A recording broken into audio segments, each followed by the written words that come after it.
ये बूढ़ा आदमी सेब के पतले टुकड़े कर रहा था, जिसे सोफे पर बैठा एक एलियन मजे से खा रहा था। बुजुर्ग महिला ने देखा कि एलियन बिना कपड़ों के है, तो अपनी बेटी की टी शर्ट उसे पहना दी। उन्हें नहीं पता था कि यह दयालुता उनकी जान बचाएगी। कुछ दिनों बाद ली के घर चोर घुसे। जैसे ही ली पुलिस को फोन करने वाला था, चोर ने उसे गिरा दिया। लेकिन एलियन जो थोड़ी दूरी पर था, यह महसूस कर चुका था। उसका सिर नीला हुआ, फिर सफेद, और चेहरा शांत हो गया। जब पुलिस आई तो चोर की खोपड़ी फटी पड़ी थी। पुलिस हैरान थी, पर ली समझ गया कि एलियन ने उसे बचाया है। वह तुरंत एलियन के पास गया, घुटनों पर गिरकर उसे गले लगा लिया। उन्होंने एलियन का रहस्य किसी को न बताने का फैसला किया। उसी रात पड़ोस की वांग आंटी ने झांक कर एलियन को देख लिया। वह भी दयालु निकली और इस राज में शामिल हो गई। अब सब मिलकर एलियन की देखभाल करने लगे। उसकी तबीयत सुधरने लगी और उसने अपनी उड़न तश्तरी की मरम्मत शुरू कर दी। एक सुबह एलियन ने बूढ़े को एक पेंटिंग दी, जिसे देखकर उन्हें खरगोश जैसा कुछ लगा। बूढ़ा खुश हो गया। एलियन रोज एक पेंटिंग देने लगा और बूढ़ा उन्हें फ्रिज पर चिपकाता रहा। कुछ दिनों बाद ली को बदबू आई। उन्होंने देखा एलियन एक मरी हुई बिल्ली उठा लाया है। पहले लगा उसने मार डाली, लेकिन टायर के निशान देखकर पता चला कि बिल्ली सड़क हादसे में मरी थी। तभी एलियन ने एक पेंटिंग दिखाई, जिसमें 6 बिल्लियां और एक उड़न तश्तरी बनी थी। सबको समझ आया पहली पेंटिंग में खरगोश नहीं, बिल्ली थी। एलियन को उड़न तश्तरी चलाने के लिए 7 मरी हुई बिल्लियां चाहिए थी। अब एक थी, यानी 6 और चाहिए। बूढ़े ने अपनी बेटी को फोन करके बिल्लियां मांगी, लेकिन वह डर गई कि उसके पिता किसी पंथ में फंस गए हैं। बात न बनी तो बूढ़ा और ली कार लेकर निकल पड़े। 3 दिन में उन्हें बस 2 बिल्लियां मिली। किस्मत से वांग आंटी ने 4 और ढूंढ निकाली। अब केवल 1 बिल्ली बची थी। बूढ़े ने सुझाव दिया कि वांग आंटी अपनी बीमार पालतू बिल्ली दान कर दे। वह पहले तो गुस्सा हुई, लेकिन बाद में सोचकर मान गई। बिल्ली को एलियन के पास लाया गया। ली ने एहतियात के तौर पर एक कटोरा अपने सिर पर रख लिया। एलियन ने ध्यान लगाया, सिर नीला हुआ, फिर सफेद। जब कटोरा हटाया गया, बिल्ली मरी थी, लेकिन सिर सुरक्षित था। अपनी शक्ति को काबू में रखा था। अब 7 बिल्लियां एक साथ थी। एलियन ने एक चमकदार चादर उन पर डाली। लाशें खींचकर एक जगह इकट्ठी हो गईं और एक चमकता हुआ लाल रूबी बन गई। यही अंतरिक्षयान का इंजन था। जैसे ही रूबी को उसकी जगह लगाया गया, अंतरिक्षयान चमक उठा, घूमने लगा और हवा में तैरने लगा। तीनों हैरान थे कि एलियन की तकनीक कितनी उन्नत है। तभी सेना ने इसकी लोकेशन पकड़ ली। एलियन भागने ही वाला था, लेकिन फिर उसने बूढ़े को देखा और उसे साथ चलने को कहा। बूढ़ा मान गया, लेकिन तभी बेटी का फोन आया। वह शनिवार को मिलने आ रही थी। बूढ़ा रुक गया। अचानक दरवाजे पर जोर की दस्तक हुई। सेना आ चुकी थी। अब देर न करते हुए तीनों एलियन के साथ अंतरिक्षयान में चढ़े और अगली ही पल वे आसमान में गायब हो गए। ज्यादा समय नहीं बीता जब अंतरिक्षयान एक अनजान जमीन पर उतरा। सबको लगा कि वे किसी दूसरे ग्रह पर हैं, लेकिन ली के फोन में पूरा नेटवर्क था और दूर दूर तक इंसानी चीजें भी दिखी। असल में एलियन को पता था कि दोनों औरतें घर नहीं छोड़ना चाहती थी और उसने बूढ़े की मर्जी जानने के लिए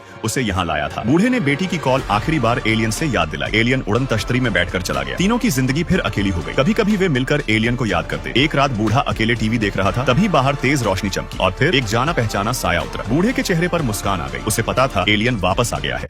एक सुपर इंटेलिजेंट और पावरफुल एलियन इंजीनियर ने धरती पर लाइफ की शुरुआत की। उसने एक काली लिक्विड पी, उसका डीएनए टूटने लगा और वो मरकर समुद्र में घुल गया। यहीं से इंसानी जीवन शुरू हुआ। सैकड़ों साल बाद इंसान इतनी तरक्की कर गए कि उन्होंने अपने क्रिएटर को ढूंढने के लिए एक स्पेस मिशन भेजा। उनका स्पेस शिप प्रोमीथियस एक दूर प्लेनेट पर लैंड करता है, जहां उम्मीद होती है कि उनके मेकर्स होंगे। लेकिन वहां जाकर पता चलता है कि वो रेस तो खत्म हो चुकी है। फिर उन्हें एक इंजीनियर मिलता है जो नींद में था। उसे जगाया जाता है। इंसानों को लगता है अब वो सवाल पूछ पाएंगे, हम क्यों बनाए गए, मरते क्यों हैं, अमर कैसे हों। लेकिन जैसे ही बायोनिक इंसान ने अमृता वाला सवाल पूछा, इंजीनियर ने उसका गला मरोड़ दिया और बाकी सभी को मारना शुरू कर दिया। सिर्फ एलिजाबेथ बच पाई और उसे समझ आया कि ये जगह इंजीनियरों का घर नहीं बल्कि एक मिलिट्री बेस था। इनका असली मकसद था धरती पर जाकर सब कुछ खत्म करना। कैप्टन को जैसे ही ये बात पता चली, उसने अपने 2 क्रू मेंबर्स के साथ खुद को कुर्बान कर दिया और स्पेसशिप को इंजीनियर के जहाज से टकरा दिया। इंजीनियर गिर तो गया पर बच गया। अब वो एलिजाबेथ को मारने जा रहा था, लेकिन तभी उसके बायो वेपन से बना एक एलियन निकला और उसने उसे मार डाला। एलिजाबेथ अब अकेली थी, टूट चुकी थी। समझ नहीं आ रहा था कि जिसने इंसानों को बनाया वही उन्हें खत्म क्यों करना चाहता है। फिर उसे पता चलता है कि बायोनिक इंसान डेविड अभी भी जिंदा है। उसका सिर्फ सिर बचा है, लेकिन सोचने की ताकत बाकी है। वो बताता है कि प्लेनेट पर और भी स्पेसशिप हैं और वो उन्हें उड़ा सकता है। एलिजाबेथ और डेविड अब एक नया स्पेसशिप लेकर उस जगह के लिए निकलते हैं जहां से इंजीनियर आए थे, क्योंकि अब उन्हें जानना है हमें क्यों बनाया और फिर मारना क्यों चाहा।